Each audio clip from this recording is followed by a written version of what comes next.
नमस्कार मित्रों कृष्णा एस्ट्रोलॉजी में आप सबका एस्ट्रोलॉजर विवेक भट्ट की तरफ से स्वागत है। मित्रों आज की वीडियो में आपसे गुरु चंडाल योग एवं शापित दोष के बारे में चर्चा करेंगे। सबसे पहले हम बात करते हैं गुरु चंडाल योग क्या है। मित्रों, जब भी कुंडली में 1 से 12 जो घर है उसमें से कोई भी घर में, यानी 1 नंबर में, 2 नंबर में, 3 नंबर में, या तो फिर कोई भी घर में 12 नंबर में अगर गुरु और केतु या तो गुरु और राहु दोनों एक साथ बैठ जाए तो जो दोष बनता है उसे गुरु चंडाल योग कहा जाता है।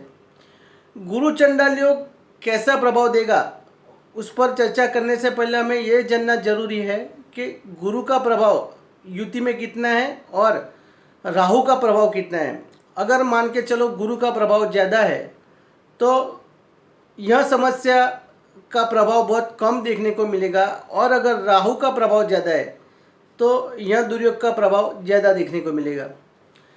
जैसे पहले वीडियो में मैंने इसके पहले जो वीडियो बनाया उसमें आपसे बताया था कि केंद्र में अगर बृहस्पति विराजमान हो तो हंस योग बनता है, और अगर बृहस्पति हंस योग बनाकर 0 डिग्री में या तो फिर मृत अवस्था में हो तो हंस योग का प्रभाव बहुत ही कम हो जाता है। वैसा ही परिणाम यह दुर्योग में दिखने को मिलता है। अगर राहु यह दुर्योग में राहु का बल ज़्यादा है तो यह दुर्योग बहुत असर करेगा, और राहु का प्रभाव कम है तो गुरु ज़्यादा बलवान है और राहु का प्रभाव कम है तो इस दुर्योग का असर बहुत ही कम होगा। अगर जातक की कुंडली में बृहस्पति केंद्र में विराजमान होकर हंस योग बनाते हैं तो जातक पूरी सभा को संबोधित करने वाला होगा, यानी जातक इतना कैपेबल होता है कि पूरी सभा को संबोधित कर सकता है। परंतु उस हंस योग में राहु भी युति बनाकर साथ में विराजमान हो और यह दुर्योग देखने को मिल जाए हमें, और अगर राहु साथ में विराजमान है पर राहु का बल गुरु से भी ज़्यादा है तो जातक सभा को संबोधित कर सके इतना बलवान तो होगा, शक्तिशाली तो होगा, पर जातक सभा को संबोधित करने के लिए कभी उठ नहीं पाएगा। और अगर राहु का बल कम है, गुरु का बल ज़्यादा है तो जातक अवश्य सभा को संबोधित करेगा, परंतु जो श्रोता है वो कभी सभा में संतुष्ट नहीं होंगे और जो परिणाम मिलना चाहिए वो नहीं मिलेगा। तो मित्रों, यह है गुरु चंडाल योग का प्रभाव। अगर यह प्रभाव द्वितीय हाउस में, सेकंड हाउस में बनता है तो जातक ज्ञानवाणी कभी नहीं बोल सकता है। जातक के दूसरे घर में अगर गुरु देवता बृहस्पति देव विराजमान है तो जातक ज्ञानी होता है, उसकी वाणी ज्ञान से वह प्रभावित करने वाला होता है। परंतु यह योग अगर बन रहा है तो जातक कभी ज्ञानवाणी नहीं बोल सकेगा। अगर यह दुर्योग चतुर्थ हाउस में बन रहा है तो माता के सुख में हमेशा कमी आएगी, मकान वाहन आदि के सुख में कमी आएगी। और अगर गुरु चंडाल योग में राहु का प्रभाव ज़्यादा है तो जब भी राहु की अंतर्दशा महादशा आएगी तो इससे जो परिणाम दुष्परिणाम जो दिखने को मिलते हैं उसमें मैक्सिमम या दुष्परिणाम आपको गुरु की अंतर्दशा में, गुरु की महादशा में दिखने को मिलेगा। अगर यह दुर्योग 11वें हाउस में बनता है तो जातक की आय में हमेशा चढ़ाव उतार आपको देखने को अवश्य मिलेगा। मित्रों, हम सब जानते हैं कि गुरु अकेला केंद्र में, गुरु अकेला द्वितीय हाउस में, पंचम हाउस में, second house, 5th house, 7th house और 11th हाउस, अगर यह 4 स्थान में गुरु अकेला है तो बहुत बुरा परिणाम देता है, क्योंकि गुरु एक सन्यासी ग्रह है। सन्यासी ग्रह होने के कारण गुरु धन से, अपनी पत्नी, अपने बच्चों से, अपनी पत्नी से और अपने आय से हमेशा दूरी बनाकर रखता है। और इन 4 घर में गुरु के साथ साथ अगर राहु देव भी विराजमान हो जाए तो जातक को बहुत बड़ा दुष्परिणाम का सामना करना पड़ेगा। अगर गुरु और राहु का यह चंडाल योग 6th हाउस में देखने को मिले तो जातक को जो कॉम्पिटिटिव एग्ज़ाम जो रहता है उसमें भी बहुत परेशानियों का सामना करना पड़ सकता है। गुरु चंडाल योग जातक को घर में, कोई भी घर में बैठा हुआ है वह घर के संबंधित जो भी प्रश्न होते हैं उसमें अवश्य परिणाम, उसके परिणाम में अवश्य उसको नेगेटिव इम्पैक्ट रहेगा। और गुरु चंडाल योग की दृष्टि जहाँ जहाँ पड़ेगी उसमें उसको नेगेटिव परिणामों का सामना अवश्य करना पड़ेगा। तो मित्रों, यह है गुरु चंडाल योग के दुष्प्रभाव। अभी गुरु चंडाल योग की विधि, अगर जातक शांति जीवन के शुरुआती वर्षों में अगर यह युति की शांति करा लेता है तो इस दुष्प्रभाव के परिणाम में कमी अवश्य हो सकती है। हालांकि इसके दुष्परिणाम संपूर्णतः खत्म नहीं होंगे, परंतु परिणाम में कमी अवश्य आएगी। अगर 6th हाउस में यह दुर्योग बनता है तो जातक को गन्ने का रस और गुड़ शिवजी पर अवश्य चढ़ाने, गन्ने का रस से गन्ने के रस और गुड़ से शिवजी के शिवलिंग पर चढ़ाने चाहिए।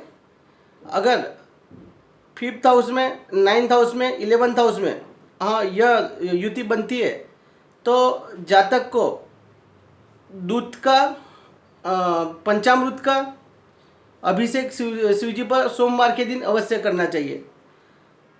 अगर जातक जो बोलते हैं चंदन केसर मिश्रित पानी का अभिषेक करता है, अगर पंचम हाउस में, 9th हाउस में, यानी ये जो त्रिकोण भाव जो रहते हैं, 11वें भाव भी हम बोल सकते हैं, तो 5th house, 9th house, 11th house में अगर जो केसर मिश्रित जल जो रहता है उसका अभिषेक सोमवार के दिन शिवजी पर करता है, गुरुवार के दिन ज़्यादा इम्पैक्ट रहेगा। अगर गुरुवार के दिन वह अपने गुरुदेव पर इसका अभिषेक करता है तो उसको बहुत अच्छा परिणाम मिलेगा। अगर 1st हाउस में, 4th हाउस में, 7th हाउस में गुरु चंडाल योग बन रहा है तो जातक दूध का अभिषेक गुरुदेव पर करेगा और गुरुवार के दिन उपवास रखेगा तो बहुत बेनिफिट होगा। अगर अष्टम स्थान में यह दुर्योग बन रहा है तो जातक जो बोल रहे हैं कि जो दुर्वा होते हैं वो दुर्वा से मिश्रित जो जल होता है वो जल का अभिषेक भगवान पर करता है, गुरुदेव पर, तो उसका अच्छा परिणाम उसको अवश्य मिलेंगे। वैसे ही धन और आय, धन से और व्यवसाय से अगर कुछ परेशानियां हैं और धन के घर में और दशम स्थान में यह दुर्योग बनता है तो पंचामृत का अभिषेक जातक करता है तो उससे अवश्य अच्छे परिणाम मिलेंगे। तो गुरु चंडाल योग के ये दुष्प्रभाव के लिए मैंने बताया और उसके क्या क्या उपाय कर सकते हैं। गुरु चंडाल योग के अंदर राहु का प्रभाव सबसे खराब प्रभाव, दुष्प्रभाव रहता है, तो उसके लिए शिवजी की उपासना सबसे अच्छी मानी गई है। तो अगर जातक कोई भी ग्रह में 1 से लेकर 12वें कोई भी स्थान में अगर यह युति बन रही है और शिवजी की उपासना करता है तो जातक को अवश्य अच्छे परिणाम मिलेंगे। मित्रों, अब हम बात करेंगे श्रापित दोष के बारे में। तो अगर कुंडली में शनिदेव और राहुदेव दोनों युति बनाकर कहीं पे भी विराजमान हो तो जो दुर्योग बनेगा वो है श्रापित दोष। श्रापित दोष में जातक को सफलता अवश्य मिलती है पर सफलता का टेस्ट जातक को कभी नहीं मिलता। ऐसा माना गया है कि जातक ने अगर पिछले जन्म में कोई जातक को कोई पिछले जन्म में कोई श्राप मिला है या तो जातक ने जानबूझकर कोई दुष्पाप किया है या तो जानबूझकर नहीं तो भूल से भी कोई दुष्पाप किया है, दुष्कर्म किया है, तो श्रापित दोष जातक की कुंडली में देखने को मिलते हैं। इसमें जातक व्यावसायिक जीवन में, टेक्निकल क्षेत्र में बहुत तरक्की करता है, बहुत सफलता भी पाता है, पर वह सफलता का टेस्ट जातक को कभी नहीं मिलता। यानी जातक को हमेशा जीवन में कुछ ना कुछ परेशानियां देखने को मिलती है। अगर व्यवहारिक जीवन में बात करें, व्यावसायिक जीवन में बात करें तो जातक को नौकरी में भी जाती रहती है, जातक की नौकरी कभी टिकती नहीं है। व्यवसाय में भी चढ़ाव उतार देखने को मिलते हैं। जातक के दाम्पत्य जीवन में भी बहुत परेशानी आती है। परेशानी यहाँ तक आती है कि कभी कभी जातक के तलाक भी हो जाते हैं। जातक अगर ये दोष लेडीज़ की कुंडली में अगर बन रहा है तो एबॉर्शन जैसे प्रश्न भी जातक को फेस करने पड़ते हैं। तो जातक के जीवन में सफलता का सुख यह दुर्योग कभी लेने नहीं देता है। तो यह दुर्योग बहुत बड़ा दुर्योग है।